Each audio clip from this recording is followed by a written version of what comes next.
I once learned that, the definition for a luxury product is the fact that you will not use the luxury product anymore for its initial reason. If I look at our products and our services, we always follow the motto, form follows function. A good outcome of a collaboration is at the end of the day if the customer is happy. That's the most important thing. And we always co-create. At Teo Jakob, I think there are quite a lot of value-oriented people. I mean, people that think a lot about sustainability, people that think a lot about design, people that are maybe wealthy, but they don't show it. Mm-hmm. We are all about silent luxury, long-lasting design. Mm-hmm. Let's keep it as simple as that. No shiny, no bling-bling, just good materials. Welcome to Luxury on Air, where we explore the trends, innovations, and personalities defining and redefining the luxury industry.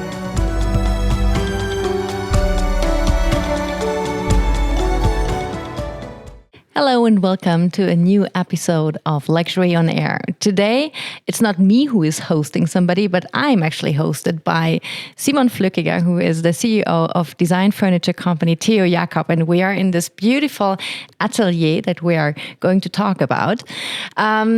And as design furniture is too visual, it would have been a pity only to record a podcast. That's why we are here with a video setup. Today we're going to talk about three main issues. We are going to talk about market trends in the B2C and B2B business. We are going to talk about what the workspace means as a status symbol, but also as a way to attract talent. Well, and then as we are Luxury on Air, we're talking about the meaning of luxury in design furniture. So, thank you very much for having us, Simon. Thanks for being here. Well, I already feel very cozy here. Do you want to say a little bit about this atelier? This seems to be a pretty new thing for Teo Jakob, especially here in Lausanne. Right. Well, we usually are having our bigger exhibitions in Geneva, in Bern, and in Zurich. And we since May we opened here this atelier in Lausanne. We have another one in Zug that we opened last November. And the idea is simple. We're at Teo Jakob. We're creating interiors, but to create interiors, you actually only need two things. You need on the one side the digitalization, 2D, 3D models that you're making, renderings that you're making, and on the other side you need samples. Haptic samples. And if you're looking at the atelier around here, you basically find four walls, and they're made full out of samples, and that's what we need when we co-create our interiors with our clients. That's beautiful. So I make an appointment stepping in here, and then I have somebody who's walking me through my desires of my interior, or how does it work? Well, yeah, basically you could, right. It's with the ateliers, it's a lot of, word of mouth.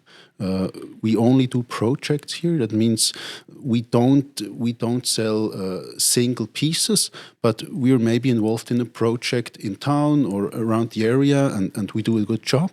So somebody else would call us, and we make an appointment. As you said, we don't have opening hours. You're coming in here, and we co-create your environment. That's correct. Mm-hmm. I also saw that you just had a special event here. So do you feature also special designers from time to time in your ateliers? We do so, yes. It was a special day last evening.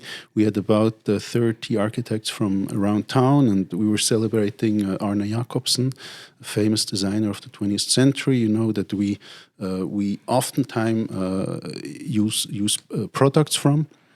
And so at the moment here in this atelier, we have a mini exhibition. We're sitting on Arne Jacobsen stuff at the moment. We're featuring a mini exhibition of him. That's Feels correct. Very cozy.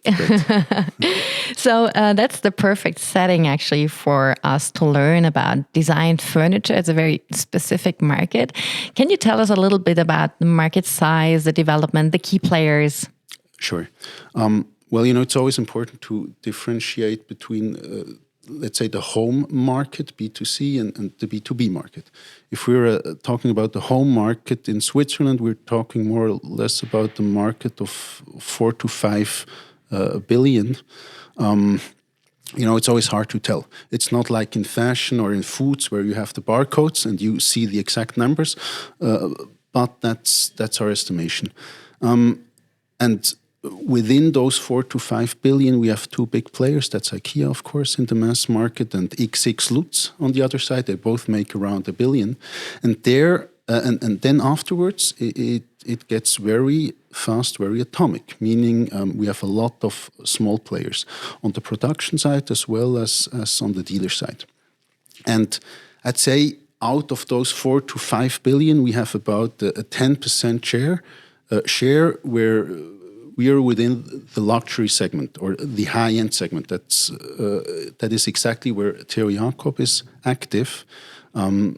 That's a market of approximately 400 to 500 million. And within this bubble, we're making about 10%. So we make about this year, still a lot to furnish, but I think we will finish roughly around 47 million turnover. Mm-hmm. So Switzerland being mainly the land of watches and cheeses. So what is the position of Switzerland in the design furniture compared to other countries? Yeah, right.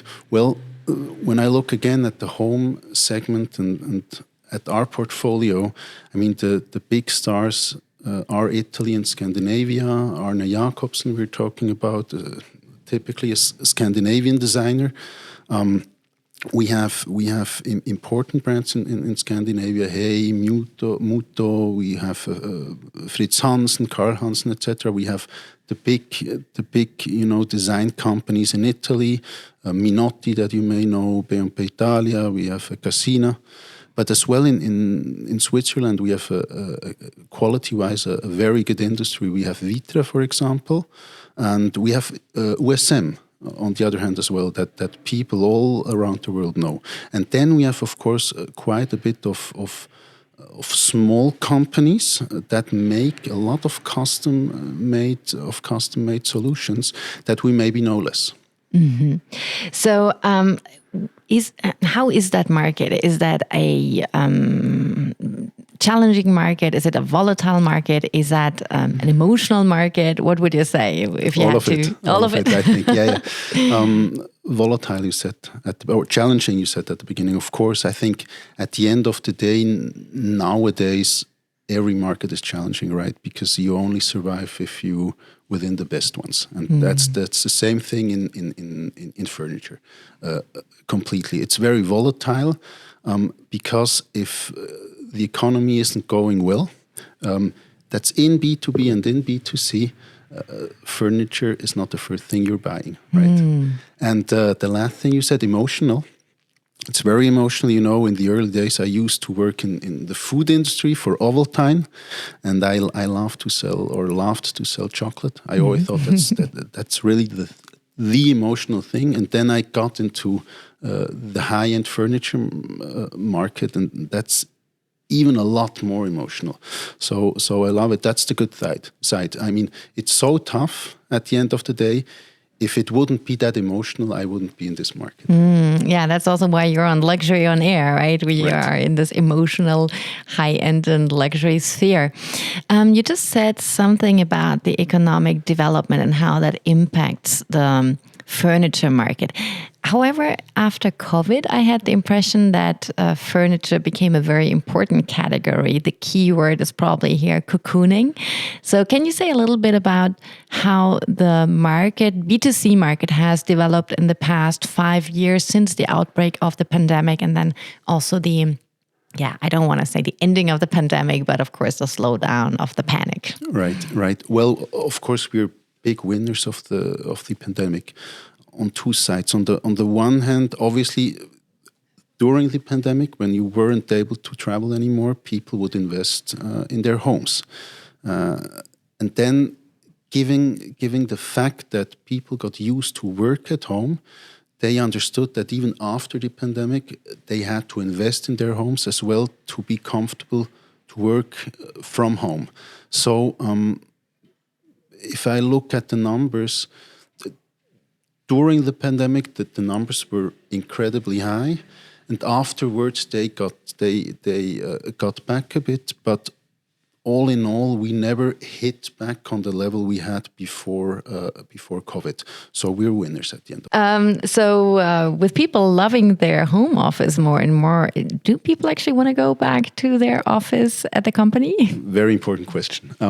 I think a dramatic question for me, because if they wouldn't go back in the long run, meaning that offices wouldn't survive, that would be the end of roughly 50% of our activities. I have a clear answer, of course. I believe that the office will survive, basically out of two reasons, and we see that already now that people are going back basically out of two reasons. First of all, we are all social creatures, right? So we need to have contact with other people, and the second reason is the one that we probably all need an anchor. You say an anchor in English, right? What do I mean by that? If I look back at my childhood, my anchor was always my aunt's farm. I used to spend my summers there, and I still go back there a lot. If you're looking at the English soccer team, for example, what's their physical anchor? It's the Wembley Stadium, right? If I look at my university, your employer, right, the Université de Lausanne, where I studied, that was always La Banane. The famous banana. Yeah, we were always eating there. We were meeting each other there. And at the end of the day, for an organization or for the people working at an organization, their anchor is the office. So yes, people will go back to the office. They are continuing to go to the office. But the important thing is that they go there for another reason. They go there to communicate, to chat. And having said so, an office needs other key spots, other points. They need to be refurnished. And that's actually a big chance for us. So nowadays, for example, a kitchen in an office is a very, very important area. And that's where we profit. That's where we come in to refurnish, to redesign offices. Do you have specific industries where you are most active? Yes. Well, typically, the industries that have most direct consumer contacts. That's the finance industry. Of course, we have many banks, we have insurances. Then the watch industry, which is important. We have traditionally a lot of law firms. We have marketing agencies. Everywhere where, haptics and design and branding is very central. I think that already enters a lot into the luxury category, because your clients are a lot high-end or luxury clients that need to create also an atmosphere or a visual representation for their customers and for their employees. So can you say something about the requirements? So what do these customers normally ask you? Maybe also between the lines. Is that furniture for signaling status, or is it for making your clients feel comfortable? Or can you talk a little bit about that? Yeah, sure.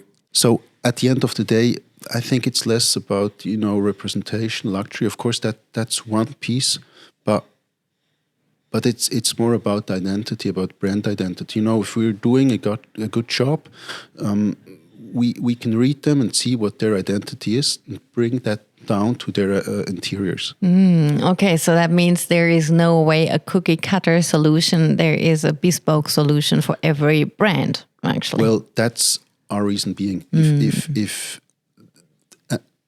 I mean, at the end of the day, if there would be a single solution for everybody, we'd be at IKEA or at XX Lutz. But Teo Jakob is really there, to co-find together with the clients the best solution, the individual solution. We're all about customizing interiors. So those companies, they strategically work with you to communicate something to their clients. Do they also use it as a strategic tool to attract and keep their employees? Because we just talked about that for employees, actually the environment is also very much identity building. I mean, absolutely. If you look at, famous companies and famous examples, Google, is very famous for that, right? Don't have to explain that. If you're looking at Roche or at the Novartis campus, this really is a tool, but it's important to know that at the end of the day, that doesn't replace a good, enterprise culture. You need to have the nice, the positive culture at the bottom, and then with the good physical interior, you maybe can enhance that. But it can make the difference if, for example, a talent has to decide between two cool companies that they will go to the one with the more fancy working environment. Course, at least that's what I tell my clients, right? Yeah, but I know the feeling. I also had interviews where I actually stepped out and I said, it would be a cool place, but I could not work in these offices, so I can relate to that. No, I mean, typically that's the advantage we're having as Teo Jakob as well. If I ask my people why do they like to work at Teo Jakob, besides the emotion of the business, and besides the fact that we're always in the centers of the cities, it's just great to work in a nice atmosphere, in a nice environment. That's what we're having in our stores as well as in our offices. You made a lot the comparison with more, let's say, mainstream, middle range furniture companies like XX Lutz or IKEA. Maybe in Switzerland, we could even count Pfister to it because it's also this, you go there and you take your prêt-à-porter, let's say, version of your bedroom home. But how does luxury or the high-end look at Teo Jakob? What is specific for Teo Jakob that maybe those companies don't have? Yeah, maybe there you're going to the angle of luxury, right? The question of whether or not, and I say that because we're in this podcast, of whether or not we're selling luxury is a good one. I once learned that the definition for a luxury product is the fact that you will not use the luxury product anymore for its initial reason. Let's take a car. It was once built, to get you from A to B. And if you're now, for example, taking the example of Rolls-Royce, it's not their initial function anymore, right? I mean, it's a piece of art at the end of the day. And having said that, if I look at our products and our services, we always follow the motto, form follows function. In that sense, if you're creating a table, its initial function will always stay that you eat and sit at this table. And in that sense, we're probably more in the premium area, although of course we sell as well expensive pieces and maybe sometimes a bit fancy ones. An example would be, for example, we recently had a customer that was from Venice and he missed his hometown. He's now living has an apartment in Switzerland.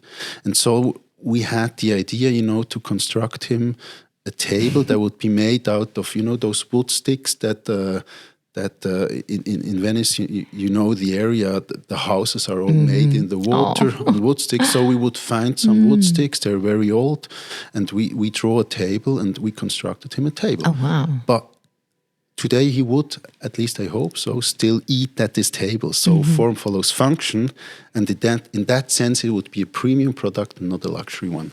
Although if you say, hey, maybe this is a luxurious product, we're all about, silent luxury, no bling bling, long lasting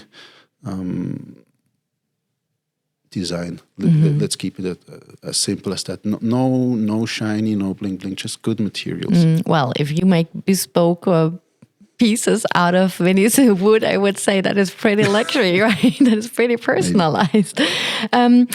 Talking a little bit more about the work with your customers. So when you say you really do these bespoke pieces for your clients, that for me is really also a piece of art that is coming onto the function, because you said, well, your pieces need to follow first of all the function, then comes the form, but you have this very strong aspect of creating something together with your customer. So how does it work, and what is a good outcome of a collaboration with a customer? Well, a good outcome of a collaboration is at the end of the day if the customer is happy. That's the most important thing. And how does it work? We always co-create. There could be the question: are you at the end of the day the art designer of the client? And I would say no, we're really not. We're co-creating.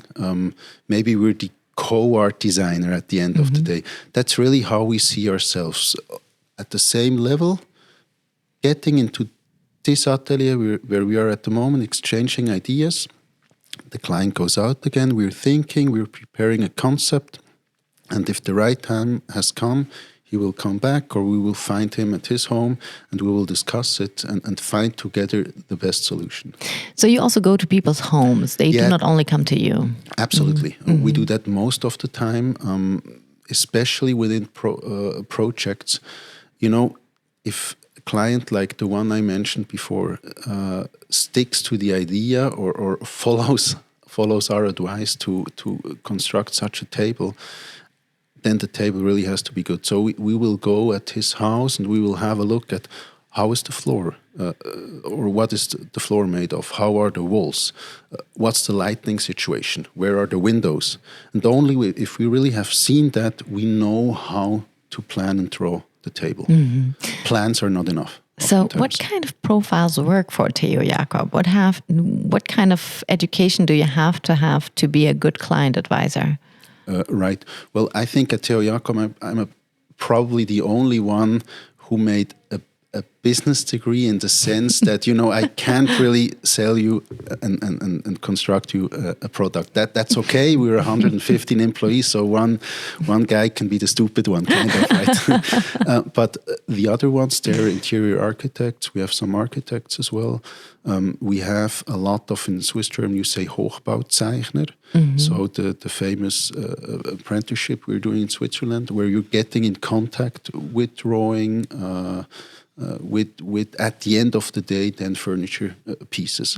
So quite specific. And did you ever have to tell a customer that what they have in mind does not work at all, or that it is just really ugly? Maybe we thought it. No, maybe the idea is to bring him then on the right line. Yeah, obviously you maybe have that from time to time, that the customer has maybe something in mind that he thinks would work, but we see that from our perspective, those colors, they don't fit, they don't match. And there are tricks. We show the customer, we could make prototypes, and then he will follow us most of the time. What would you say on average? Are your customers knowledgeable people, or are they just rich people?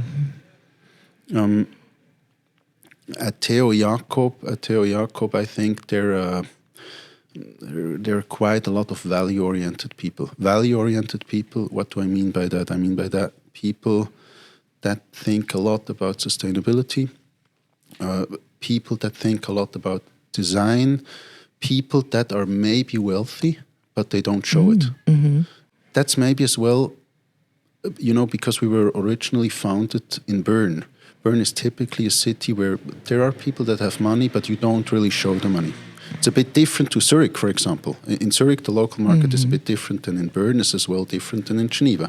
So at the end of the day, that's probably why we have more, value-oriented people than status-oriented people.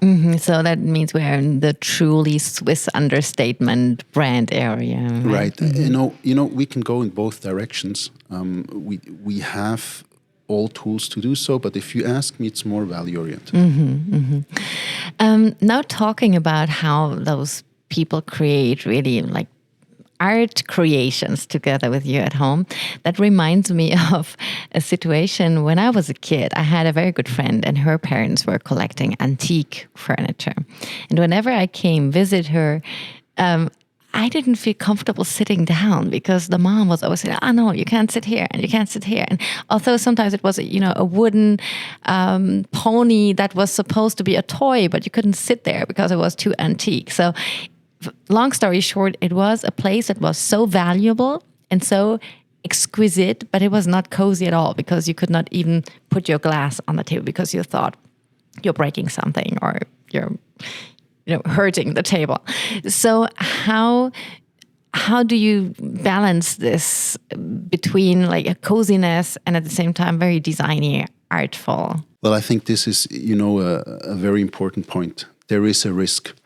I myself, I'm a very pragmatic person, so I know well if it's too stylish and you can't really live in an environment, at the end of the day, there is no use and no worth to the environment. So you need to keep this balance. As I'm pragmatic and I want my people to be pragmatic, I started to make some meetings at home. For example, the meeting with my art director.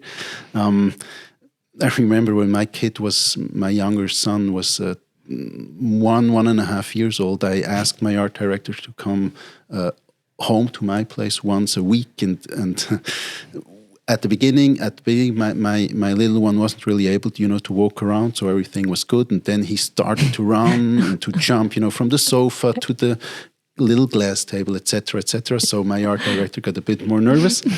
But at the end of the day, that's what it's all about. So you have the kids' hands on the glass table. I can see that. That's just life. Yeah. So did you finally move your meetings out of home again? When time passed, yes, and my little one just got more and more energy. I just figured it'd be best if we remove the meeting again outside my own walls. Yeah, but I can see that, right? There are these places where you really feel there is too much form, but not a lot of function absolutely. Anymore. There is a risk. Risk. And we have to break it. So my question back to you is, do you feel comfortable here? Yes, very much so. Good. Yes. Good. And especially because there are also no price tags. So I think that would feel very weird. But when you come here, it's a really cozy environment and you just feel like, getting some inspiration, but it's not intrusive, or you don't feel like you have to make a decision here. You can really just get inspired. Absolutely. This really is, an atelier. We work here. This should be an inspiring atmosphere here, and it's not about buying in the first place. Mm-hmm. Now, you gave us a little glimpse into your own home, so that, of course, is one of my final questions. So how does the home of Teo Jakob, CEO, look like in terms of furniture? Right. Maybe first in terms of where we live. We have the luck to live in the heart of Zurich. At Freie Straße, a very, very nice street with a lot of nice houses, and there is one ugly one, and we live in the ugly one. But that's the challenge. Challenge accepted. From the outside, the architecture isn't the nicest one, but we actually wanted that just to show what we can make out of it. If it's nicely furnished, if the interior is nicely done. And typically my home, or the home of my family, doesn't look like a Teo Jakob shop. Mm-hmm. Of course, there are a lot of Teo Jakob elements in there, but for me, the most important part is that it re-shows, the characteristics of my wife, of Nina, of me, and of us as a family. So typically, you would see a lot of accessoires that come around the world from where we all stayed. Maybe some where we stayed together. Others from our individual histories. And then our furnishing pieces, of course, as I said, a couple ones from Teo Jakob, new ones. Then we have 1-2 already used ones that we found somewhere. And then, and I think that's always very important as well, we have a couple pieces that come from our family. For example, in our living room, we have an armchair that comes from Nina's uncle. The armchair is maybe 80 years old, and we just redid it last year. We reused new textiles, and that just all in all, it gives just a warm but stylish atmosphere. Mm-hmm. That leads me to a side question. Like, can I also come with legacy pieces from my grandparents, and you at Teo Jakob would make something out of it? Like they do sometimes with jewelry, that you have legacy pieces that you bring to a jeweler? No, absolutely. That's a good point. At the end of the day, you can't buy everything with money. We're not about bling bling, as I said it, not about shininess. We really, the person, the family, or as well an organization is in the focus, and we really try to find the best, the deepest solution for the individual. That's beautiful.